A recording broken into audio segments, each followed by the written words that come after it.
You know what, Raissa? You should stop telling lies to the international community. That's my last piece to you. Thank you. I'm sorry. And you should stop lying. Thank you so much. I'm not lying. I'm giving you the real numbers from the NBI. All right. Thank you. So popular right now that he could do a lot, really, to reform Philippine society. And I would wish that he would drop his war on drugs, and he would slow down his building, and let the people themselves build monuments to him in their hearts. That is what I want him to do. They're already doing it. People, 80 million Filipinos love President Duterte. Please join me in thanking our speaker today. We have a few minutes if people wanted to just chat amongst ourselves.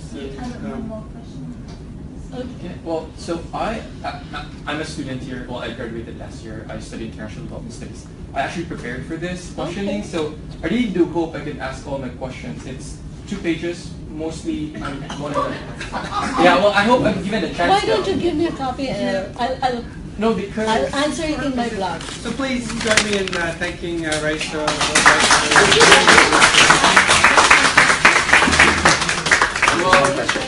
What? One question? Okay, so maybe I'll just cut to the chase. So most of my questions will be based on what you've said in Berkeley, because that's what I've watched. And, I have it in my laptop. I've recorded it. So let me see, where should I start? So in UC Berkeley, you accused the president of launching attacks on the Philippine Daily Inquirer for being critical. I assume that many here have read Noam Chomsky's Manufacturing Consent, where he argues that there are 5 filters, but I'll just mention 4 for the sake of time. The first filter is ownership. Noam Chomsky is arguing that media belongs to a large conglomerate, therefore work on the influence for their profit. Journalism is only second place to the interests of the corporation. Second is that media elite, the influence that the media elite is that they create narratives, so that, and they are also in power with those who are journalists.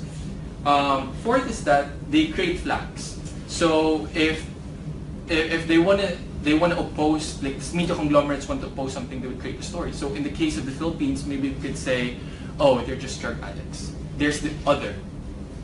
And I think I'll just mention the 3 just for the sake of time.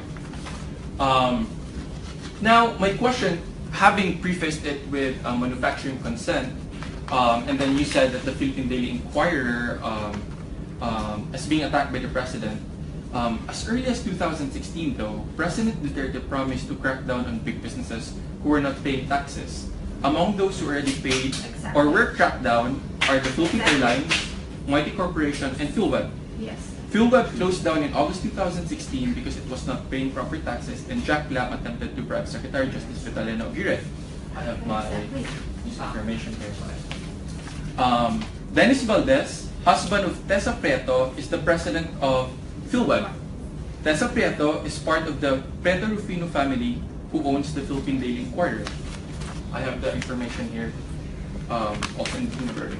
In addition to that, Benjamin Romualdez, husband of Sandy Prieto, is the president of Chamber of Mines, which we all know suffered much because President Duterte cracked down on mining companies who violated mining laws. In August of this year, Sanva Realty, a corporation owned by the Prieto Rufino family, aka owners of the Inquirer, was kicked out of the Mylong property for not paying taxes. 3 billion pesos. Now, my question is, why did you omit this information in your UC Berkeley talk and make it seem that the Inquirer is key? Exactly. Second question, considering this information I just said, which gives doubt to the credibility of Inquirer, do you think people would still buy what Inquirer is saying? Third question, if people hated, knowing that as a pretext of Inquirer that they're still squeaky clean, why would Inquirer post an article to ridicule a government official, which in this case is Mocha? Is that fair journalism, or to ridicule a person who is supportive of the president? Fourth question, is the Inquirer unfairly critical, not because of the drug war, but because they're part of the conglomerates, prefaced from Noam Chomsky? And by omitting these facts, would you say, or is there a chance that you might be a complicit basing on Noam Chomsky? Okay, let me answer. Owner of Inquirer is the Prieto family. The Prieto family and not the Inquirer are the ones who had been leasing the property in my law.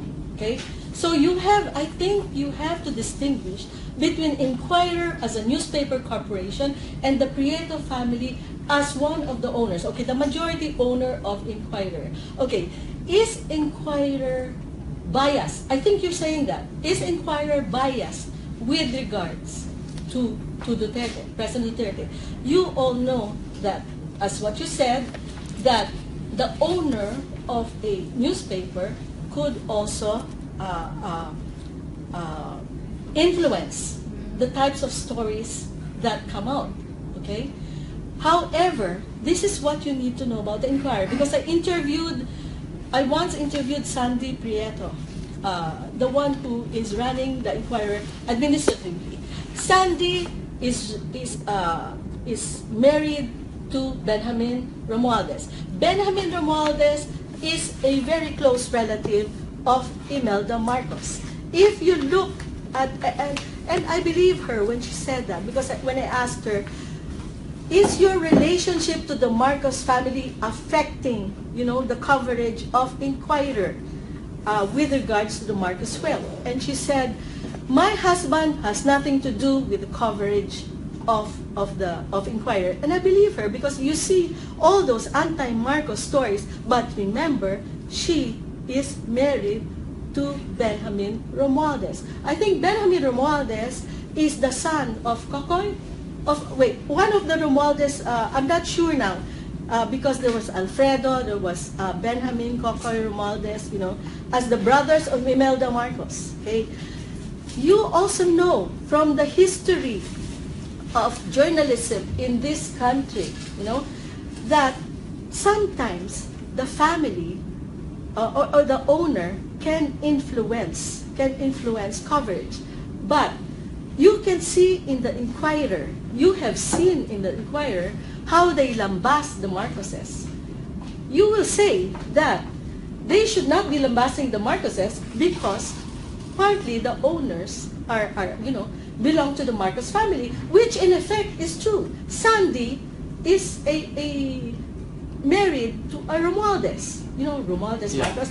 Okay, another thing about PhilWeb, because you mentioned PhilWeb, which apparently, you make it sound like a good thing. Okay, let me say for the record that my speech in Berkeley was I think about, the original was like 4,000 words, and then I was asked to cut it for the sake of the audience. So it was cut for 3,000 words. So everything was very brief. Okay, PhilWeb. He mentions PhilWeb Corporation. That is into gambling. And he mentions that PhilWeb, the sale of PhilWeb is a very good thing that happened during the Duterte administration. But who bought PhilWeb? Who is now in control of PhilWeb? Araneta. Who is Araneta? Araneta, I think the husband of Irene Marcos, Araneta. So you wonder, But most PhilWeb got, fell into the hands of the Marcos family.